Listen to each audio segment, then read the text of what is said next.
Brian Windhorst joining us now, the ESPN basketball writer that we see on our TV sets. I feel like almost every day. Oh, for sure. Brian, do you live out in Los Angeles now? No, I come about twice a month, but I have a studio in my home. Don't tell anybody. Oh, that is the greatest perk in television. All of our insiders at NFL Network, you haven't become an official insider until you have. They set you up inside. Yeah, until they have a camera at your house. We have seen Steph Curry make the extraordinary look ordinary so many times that it doesn't even seem extraordinary anymore, if that makes any sense. Did you see last night, and is there anything that man does that surprises you anymore? Well, he's just the right guy at the right time. There were other times in NBA history where if you were a three-point shooter, your coach might have said, hey, we'll let you take 2 or 3 a game, but how about penetrating and getting better shots? And not only that, but just the way that he shoots the ball, he sort of, I know this is going to sound really technical, but he shoots the ball on his way up, which is how you wouldn't, nobody would ever teach anybody to do that, but it happens to be the exact way for a guy who's a little undersized to be a great shooter. And his personality is so wonderful, and it's so much fits on that team. He's just the right man at the right time for an era of people are going to remember Steph Curry. There's so much. When I go across the country, I got to tell you, I don't see a lot of kids, under the age of 18 wearing LeBron and Kobe jerseys. They're all wearing Steph Curry jerseys. He is going to inspire a generation. And when we get 8 to 10 years from now, we're going to see a bunch of kids playing into the NBA who grew up watching Steph Curry, who are shooting on their way up because he's going to change the way the game is played. And it's, especially last night, there's no stakes in the game. It's just a Wednesday night in the NBA. And this is really what the NBA has at this point. The playoffs are probably not going to have a lot of drama unless there's a lot of injuries. The Warriors are going to win again.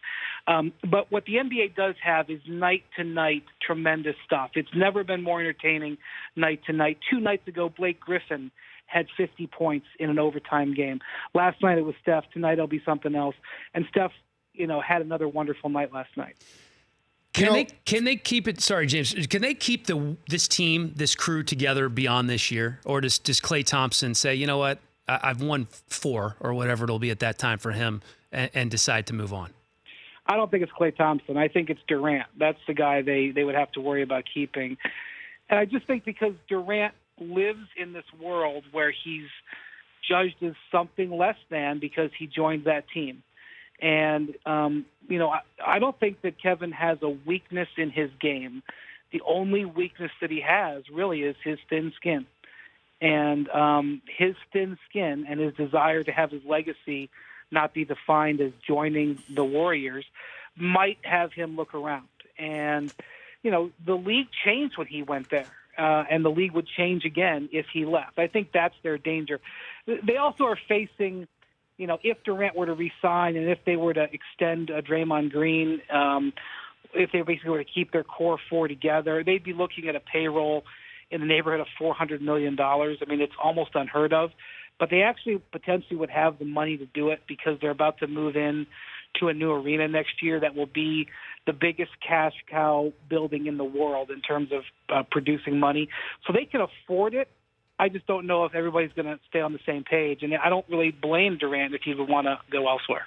How much do you read into that Instagram post that his brother commented on, saying essentially, let's get another one before we get out of here? Yeah, honestly, I don't care about that. It's not anything in the league anybody isn't already talking about. Okay, so it's our. And I want to say this. One of my rules is free agency doesn't. What people think in free agency doesn't matter until you get to the buzzer. It's kind of like an NBA game. Just because it's a 20-point game in the second quarter doesn't mean it's not going to be a buzzer beater. You would never declare any NBA game over in the second quarter. You would never declare free agency settled in October. And I don't even care about Kyrie Irving already announcing he's going back to the Celtics. That's kind of like a player committing to Duke. We'll see on signing day where he's going to go. So, so a lot can change whether it's Durant's brother or Durant's agent or Durant's best friend or Durant himself.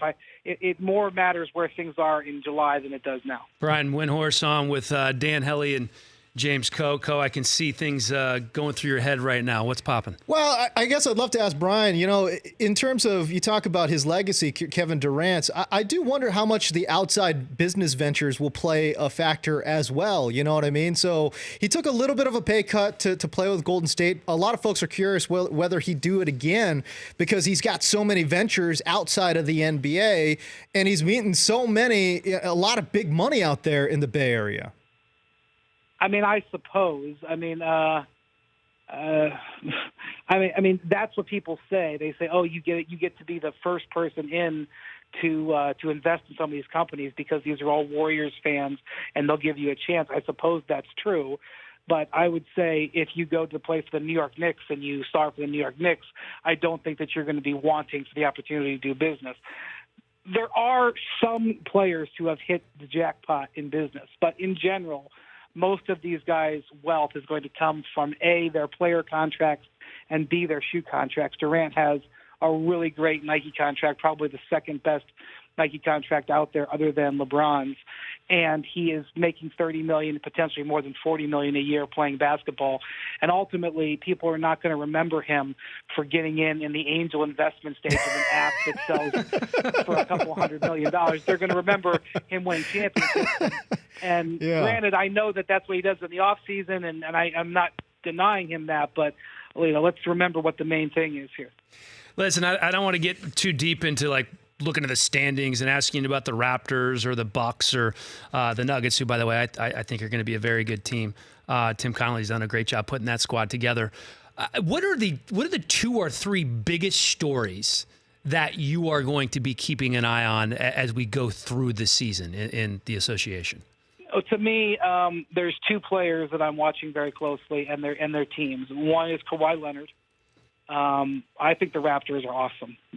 This is it, and I'm very aware because I have covered the Raptors very closely over the last 4 years. I'm very aware that people have said the Raptors are awesome in the past, and then they have not been awesome when it mattered. I think this team is a different level, and I think it's because of Kawhi. Kawhi in the conjunction with the fact that LeBron is no longer in the East. I mean, for as much as people want to talk about the Celtics and the 76ers, both of whom I highly respect, amongst the 3 teams, the Raptors have the best player. And the team with the best player wins a lot of the time.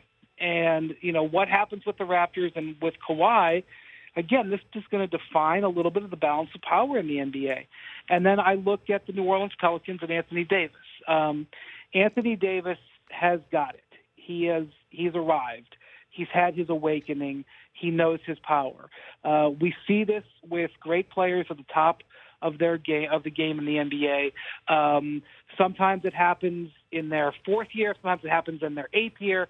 Anthony Davis is in his 7th year, and he has got it. He has understood, and he has grown basically into an NBA adult. He understands how he can manipulate games, how he can control games, how he can raise the level of games of his teammates.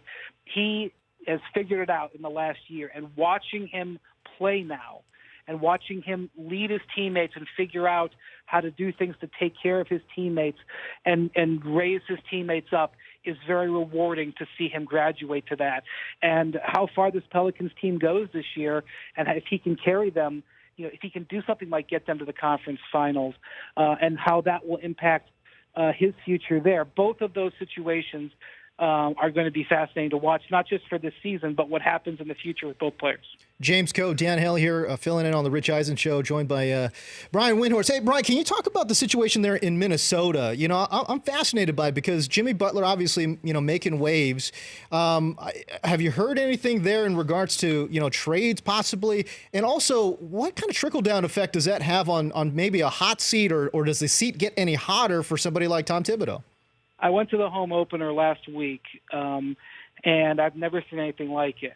First off, Jimmy was getting booed at the start and MVP chants at the end. Tom Thibodeau got booed louder than Jimmy Butler did. And even though the Wolves won the game, it seems to me that everybody on the Wolves is in a bad mood except Jimmy. Jimmy is like, he's enjoying this. I mean, I talked to him after the game, and he's like, I love being the villain. And I know that that's something people say, but I kind of think he does. Let's see where if this is still some sort of weird standoff, if we get to like late January, we'll see if it's different. But I got to tell you, I've seen a lot of things in the NBA the last 2 decades. I've never quite seen something like this because, yeah, we see trade demands, and we'll continue to see trade demands, and ultimately we'll continue to see players get their wish a lot of times when they want to be traded. And I ultimately think at the end of the day, Jimmy Butler will be on another team next year, if not sooner.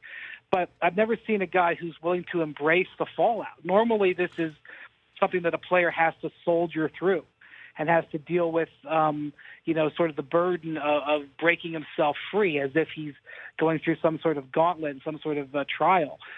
Jimmy is doing it with a smile, and if it's bothering him, he's doing a wonderful job of hiding it, and it's certainly not showing in his play. Who's the most likely to end up in LA with LeBron next year? I don't have a good read on that because the Lakers have a couple of things going against them in this free agency session. Number one, a handful of these guys who are going to be available already have championships. Kawhi, Klay Thompson, Durant. They don't need to link up with LeBron to win. And that's something that you would like to have in your pocket. Secondly, the Lakers, one of the great advantages of being in L.A. is that it's such a desirable place to be. In fact, I would argue that L.A., never in the history of the NBA has L.A. been more desirable for players to live. When I first started covering the league 15, 16 years ago, a lot of players lived in Atlanta. A lot of players lived in Orlando, in Miami, in New York. Now, almost the entire NBA spends their summer either in Los Angeles or the surrounding areas or San Diego. And so it's never been been a bigger draw. But here's the thing. The Clippers are there, too, and the Clippers have cap space, and the Clippers are no longer a laughingstock. And both New York teams are going to be in the market as well, both the Nets and Knicks. And I know you'd say, well, why would anybody go play for the Nets when they could play for the Lakers? Well, maybe playing with LeBron isn't as desirable as it maybe was 5 years ago because he's older now and there's other options. So the Lakers have to fight uphill a little bit. That said, they enjoy great advantages over just about every team. The Indiana Pacers are going to have 35 or 40 million in cap space next year. I doubt that they're going to be able to get in on the same type of players as the Lakers. Right. I don't want to say boo-hoo, but yeah. I don't think it's a guarantee that the Lakers get a major free agent next year, and that is why them not going after Paul George, and then even with the lesson learned, having not got Paul George, not going after Kawhi Leonard, to me is a curious decision. Now, a year from now, they could be sitting there with LeBron and Durant together, or LeBron and Kawhi together, or LeBron and Jimmy Butler together, and we could be saying, well, them waiting it out has been fantastic because now they have both stars and all their young players. But they've taken a significant gamble with a guy, LeBron James, who doesn't have time on his side in his prime. Well, then this is the last LeBron question I'll ask you because I know that's basically your life is LeBron on a constant basis.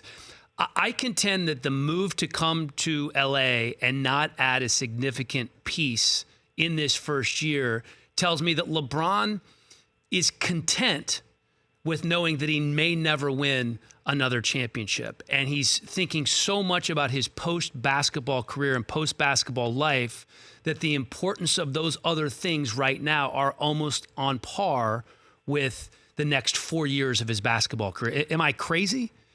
I think he had a bunch of flawed choices last summer.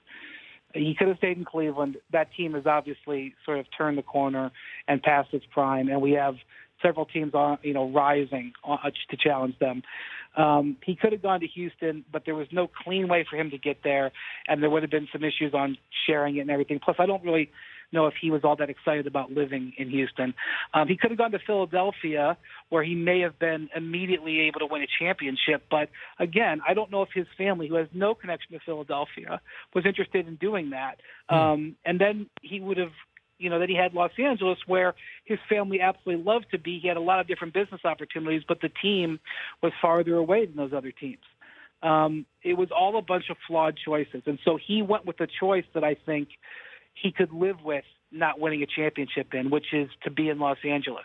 And so if he doesn't win again, it will be in a place where he can enjoy being at the very least and looking in the future. I still think, knowing LeBron, he still wants to win. He's still not conceding anything. That said, I do think it's interesting that after 4 or 5 years of people trying to make Space Jam with him, he's finally going to make the movie in the summer that it looks like he's not going to be in the finals for the first time in 9 years. I think there is some connection to what his outlook is short term for the Lakers.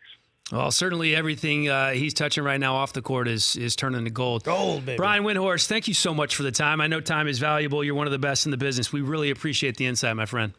Take care, guys. Have a good day. The Rich Eisen Show, weekdays at noon Eastern on Audience.